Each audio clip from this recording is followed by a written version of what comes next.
আসসালামু আলাইকুম, কি অবস্থা সবার, কেমন আছেন সবাই? আশা করি দেখেন আছেন অনেক ভালো আছেন। তো বন্ধুরা, অর্কপভাবে কিন্তু সবার কিন্তু বর্তমান এই সমস্যাটা কিন্তু ফেস করতেছে। তো এটা নিয়ে কিন্তু সবাই অনেক কমেন্ট করতেছে বারবার যে কী করা যাবে, ভেরিফাই হচ্ছে না, মানে সমস্যার সমাধান কি, সবাই কিন্তু বারবার কমেন্ট করতেছে। আবার অনেকে বলছে যে ভাই ভিডিওতে বলছেন যে 30 সেকেন্ড ক্যামেরার সামনে ফেসটা নিতে হবে, মুখটা নিতে হবে, সেটা কী করে নিতে হবে সেটা অনেকে পারতেছে না।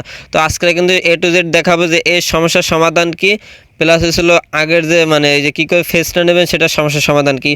তো আশা করি বুঝতে পারবেন। তো চলুন ভিডিও মূল টপিক চলে যায়। পুরো ভিডিও জুড়ে আমি সাব্বির রহমান, আপনারা দেখছেন টেক আপস প্রো ম্যাক্স। যারা চ্যানেল নতুন দর্শক অবশ্যই চ্যানেলটি সাবস্ক্রাইব করে আমাদের পাশে দেখবেন। আমি আমার আইডিবিতে চলে আসলাম। তো আমি আমার আইডিবিতে আসার আপনাদের আমি কিছু প্রমাণ দেখাবো। তার জন্য এখানে প্রোফাইল চলে যাবো। তো প্রোফাইলে যাওয়ার পর এখান থেকে যেটা করতে হবে, লাইভ সাপোর্ট যাবে অপশনটা, এখান থেকে লাইভ সাপোর্ট অপশনটায় চলে যাবো। তো এখান থেকে লাইভ সাপোর্ট অপশনটা যাওয়ার পরে এখান দেখতে পাচ্ছেন ওপেন লাইভ চ্যাট, এখান থেকে এই অপশনটা চলে যাবে। এই অপশনটা যাওয়ার পরে তো বর্তমান কিন্তু সমস্যাটা কিন্তু অনেকেরই হচ্ছে বর্তমানে। তো আমার কিন্তু এখন পর্যন্ত কোনো ওয়েবসাইটেও সমস্যা হয়নি, এমনকি আমার কোনো অ্যাপ্লিকেশনেও কোনো সমস্যা হয়নি এখন পর্যন্ত। আমার আইডি সব জায়গায় আমি লগ ইন করতে পারতেছি, আমার এখন পর্যন্ত কোনো সমস্যা হয়নি। তো তারপর আমি যেহেতু অনেকে কমেন্ট করতেছে, এই জন্য বারবার আমি সাপোর্ট সেন্টারে যোগাযোগ করছি। সাপোর্ট সেন্টারে যোগাযোগ করার পর এখন দেখতে পাচ্ছেন কিন্তু আমি আপনাদের দেখাই। আবার আমি এইটা দিয়ে বললাম যে কি, মানে এটা যখন দিছি দেওয়ার পর সে কিন্তু অটোমেটিক একটাই দিছে। আমি তাকে লিখছি যে হয় না, তো মানে ভেরিফাই হয় না। তো সে কিন্তু এখানে আমার কিন্তু একটা অটোমেটিক কী দিছে, রিপ্লাই দিছে, আপনাদের হিউম্যান ভেরিফাই করতে হবে। তারপর আসলে ভেরিফাই করার জন্য ক্যামেরার দিকে তাকিয়ে, যেটা আমি কালকেরা বলছিলাম 30 সেকেন্ড তাকাই থাকতে হবে, ভেরিফাই হয়ে যাবে। এখন অনেকে বলছে ভাই ক্যামেরার দিক কীরকম তাকাবো, অনেকে বলে আমার ক্যামেরা নেই, সামনের ক্যামেরা নেই। এখন প্রত্যেকটা ফোনে কিন্তু সামনের ক্যামেরা আছে। অনেকে আসলে ক্যামেরা নষ্ট হয়ে গেছে বা অনেক কাছে ক্যামেরা ঘোলা হয়ে গেছে, যার কারণে ভেরিফাইটা নিচ্ছে না। এক দুই হয়েছিল কী করে ক্যামেরা ভেরিফাই নিতে হবে, যখন আপনি এই যে ভেরিফাই অপশনটা, এই অপশনটা যখন আপনি টাচ করবেন, টাচ করার সময় আপনার ফেসটা সম্পূর্ণ আপনার ক্যামেরা সোজা নেবেন, আর হচ্ছিল আপনার মুখটা থাকবে ক্যামেরা সোজা, যাতে ক্যামেরাটা আপনার মুখটা ভালো করে ক্লিয়ারভাবে নিতে পারে, তাহলে কিন্তু ভেরিফাই হয়ে যাবে। আমি যখন লেখছি এটা হয় না, তো তারপর সেখানে লেখছে অ্যাপ ইউজ করলে এই সমস্যাটাই হচ্ছে। অর্থাৎ বর্তমানে কিন্তু তাদের কিন্তু যে অ্যাপ্লিকেশনটা ব্যবহার করার জন্য কিন্তু এই সমস্যা হচ্ছে। কারণ কি, সেই কারণ হিসেবে জানাইছে তারা অ্যাপসে কাজ করছে, অর্থাৎ তাদের কিন্তু অ্যাপসে কিন্তু কাজ করছে। আপনারা কিন্তু ইতিমধ্যে দেখতে পাচ্ছেন তারা কিন্তু নতুন নতুন কিছু আপডেট আছে। কালকে একটা আপডেট নিয়ে কথা বলছিলাম, অনেকে লগ ইন করতে পারছিলেন না, তো এখন কিন্তু নতুন নতুন আপডেট আনতেছে সব কিছু ঠিকঠাক করার জন্য। তারপর এখানে কি বলছে যে ব্রাউজার ইউজ করে কাজ করুন। এখন এইখানে আসলে ব্রাউজার ইউজ করে কাজ করতে বলতেছে, অর্থাৎ ব্রাউজারের মাধ্যমে গুগল ক্রোম ব্রাউজার বা অন্য কোনো ব্রাউজারের মাধ্যমে কাজ করতে বলতেছে। তো আমরা সবাই ক্রোম ব্রাউজার ব্যবহার করি, আমি লিখছি ওকে। তো ওকে লেখার তারপর আমি আর একটা স্ক্রিনশট দিচ্ছি যে তারপর হচ্ছে না, ব্রাউজার থেকে হচ্ছে না, সেইটা আমি বুঝতে চাইছি। তো তারপর লিখছে কি, স্যার অটোমেটিক হয়ে যাবে, আপনি নর্মাল ট্রাই করেন, ঢোকেন ওয়েবসাইটে। অর্থাৎ বারবার এটা বলতেছে যে নর্মাল ট্রাই করতে বলতেছে।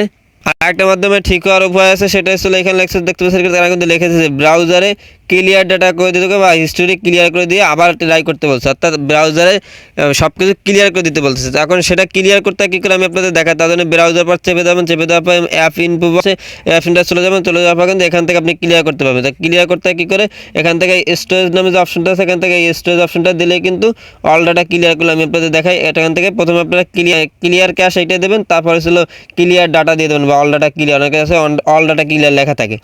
তো অনেক আসলে এরকম চাইফে ধরলে এই অপশনটা কিন্তু আসে না। তো তারা যেটা করবে, তারা আসলে ফোনের সেটিংয়ে চলে যাবে। তো আমি এখান থেকে আমার ফোনের সেটিংয়ে চলে যাবো, ফোনের সেটিংয়ে আসার পর এখান থেকে লিখে দেবো অ্যাপ। তো অ্যাপ লিখে দেওয়ার পর কিন্তু প্রত্যেকটা ফোনে কিন্তু অ্যাপের জন্য কিন্তু আলাদা একটা ফোল্ডার থাকে সব জায়গায়, সেইখানে কিন্তু সব অ্যাপ্লিকেশনগুলো শো করে। তো আমি এখান থেকে অ্যাপসে চলে আসবে, এখান থেকে আপনি যে কোন ব্রাউজার বা আপনি যে ব্রাউজারের মধ্যে লগ ইন করেন সেই ব্রাউজারে চলে যাবেন। অর্থাৎ ব্রাউজার পর যাওয়ার পর তারপরে ছিল এখান থেকে অ্যাপ্লিকেশনটা পাওয়ার পর তারপরে এখান থেকে দেখতে পাচ্ছেন স্টোরেজ এই অপশনটা দিয়ে দেবে, আপনি ক্লিয়ার করে নেবেন। প্রথম ক্যাশ ক্লিয়ার করবেন, তারপর ছিল অল ডাটা ক্লিয়ার করবেন। এরপর কিন্তু আপনি এখানে আবার নতুন করে লগ ইন করলে পর আপনি মনে হয় হয়তো সমস্যার সমাধান পাবেন। তারপর যদি সমস্যার সমাধান না হয়, আপনি কিন্তু অ্যাপ্লিকেশন ব্যবহার করতে নিষেধ করতেছে বর্তমানে কাজ করতে, যার কারণে এই সমস্যাটা হচ্ছে। এটা আশা করি ঠিক হয়ে যাবে অল্পতেই। তো তারপরে ছিল এখানে আর একটা আমি আপনাদের দেখাই। আর এইখানে ফেস ভেরিফিকেশনের সময় আর একটা সমস্যা হলো, অনেকে বল কি ভাই আমি তো আমার বাবা মার আইডি দিয়ে অ্যাকাউন্টটা খুলছি, এখন কি তার ফেস লাগবে নাকি আমার ফেস লাগবে, এটা অনেকেই বলে। তো সেক্ষেত্রে আমি তাকে একটা কথাই বলবো যে এইখানে ছিল যদি প্রথমে আপনার ফেসটা দেবেন, তারপর যদি ভেরিফাই না নেয়, সেক্ষেত্রে যদি আপনার আম্মু বা যার আইডি দিয়ে, যার মানে ভোটার আইডি কার্ড দিয়ে আপনি অ্যাকাউন্টটা খুলছেন, তার ফেসটা একবার দিয়ে দেখবেন। যদি তারপরও না হয়, সেক্ষেত্রে আপনি যেটা করবেন, আপনারটা দিয়ে অনেকবার ট্রাই করবেন, ট্রাই করে আশা করি হয়ে যাবে। যেরকম আমি কিন্তু দুইটা ফোন ব্যবহার করি, আমার কিন্তু অন্য একজনের অ্যাকাউন্ট দিয়ে খোলা, তো আমি কিন্তু সেখানে আমার ফেস দিলে কিন্তু সাথে সাথে নিয়ে না, আমার কিন্তু কোনো সমস্যা হয় না। তো এখন ওইখানে তারপরে যদি সমস্যার সমাধান না পান, সেক্ষেত্রে আপনার যেটা করতে হবে, আপনার সম্পূর্ণ ব্রাউজার চেঞ্জ করে ফেলাইতে হবে। অর্থাৎ আপনার যেহেতু অ্যাপ্লিকেশনের সমস্যা, যে অ্যাপ্লিকেশনে কাজ করতেছে, আসলে আমার সমস্যা হয় না কিন্তু অনেকের হচ্ছে। তো অ্যাপ্লিকেশন যদি সমস্যা থাকে, সেক্ষেত্রে আপনি অ্যাপ্লিকেশন ব্যবহার করবেন না। আপনি যেটা করবেন, আপনি গুগল ক্রোম ব্রাউজার ব্যবহার করবেন। যদি গুগল ক্রোম ব্রাউজার ব্যবহার না হয়, সেক্ষেত্রে আপনি আরেকটা অ্যাপ্লিকেশন ব্যবহার করতে পারেন, অর্থাৎ অন্য কোনো ওয়েবসাইট ব্যবহার করতে পারেন। মানে যেটা আমি আপনাদের দেখা যায়, ইউসি ব্রাউজার আছে, যতটুকু জানি ইউসির ডাটা হ্যাক করে আমি শিওর বলতে পারি, এরকম অনেক ব্রাউজার আছে। যেমন একজন আমাকে কমেন্ট করছে, আমি আপনাদের সেটা দেখাই। তো আপনারা কিন্তু দেখতে পাচ্ছেন আমার এখানে কিন্তু অনেক কমেন্ট শো করছে, এখানে দেখতে পাচ্ছেন কিন্তু সবাই কিন্তু একই কথা বলছে যে হচ্ছে না সমস্যা হচ্ছে। তো এখানে কিন্তু একজনে কমেন্ট করছে ক্রোম দিয়ে হবে না, ফায়ারফক্স ব্যবহার করতে হবে। অর্থাৎ ফায়ারফক্স নামে কিন্তু একটা অ্যাপ্লিকেশন আছে, মানে সেটা হচ্ছে একটা ব্রাউজার, আপনি চাইলে সেটাই ব্যবহার করতে পারেন। মানে হয়তো বা সে সেখান থেকে সমস্যার সমাধান পাইছে।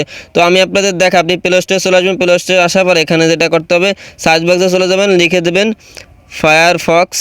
তো ফায়ারফক্স লেখে তারপর এই দেখতে পাচ্ছেন কিন্তু একটা ব্রাউজার চলে আসছে, আপনি কিন্তু এই ব্রাউজারটাও ডাউনলোড করে ব্যবহার করতে পারেন। অর্থাৎ আপনার যখন অ্যাপ্লিকেশন হচ্ছে না, তখন আপনি অ্যাপ্লিকেশন বাদ দেন। আপনার যখন গুগল ক্রোম ব্রাউজার হচ্ছে না, তখন আপনি অল ডাটা ক্লিয়ার করার জন্য হচ্ছে না, তখন আপনি ক্রোম ব্রাউজার বাদ দেন, তখন আপনি অন্য ব্রাউজার ব্যবহার করেন। অন্য ব্রাউজার ব্যবহার করে দেখেন, আশা করি সমস্যার সমাধান পাবেন। তো আশা করি বুঝতে পারছেন যে কী কী করতে হবে। আসলে এখানে করার মতো কোনো কিছু নয়। তার তো সব কিছু করার পরে অন্য ব্রাউজার ব্যবহার করার পর যখন দেখবেন যে হচ্ছে না, সেক্ষেত্রে আপনার যেটা করতে হবে, আপনার 5-6 দিন অপেক্ষা করতে হবে। অপেক্ষা করার পর যেহেতু ব্রাউজারে কাজ করতেছে, আমাদের অ্যাপ্লিকেশনে কাজ করতেছে, তাইলে ওরা আশা করি সমস্যার সমাধানটাও 5-6 দিন পর ঠিক করে দেবে, অটোমেটিক সবার অ্যাকাউন্ট ঠিক হয়ে যাবে। তো আশা করি বুঝতে পারছেন, তাইলে আপনার 4-5 দিন কাজ বন্ধ রাখতে হবে। তো ভালো থাকবেন, সুস্থ থাকবেন, আল্লাহ হাফেজ, আসসালামু আলাইকুম।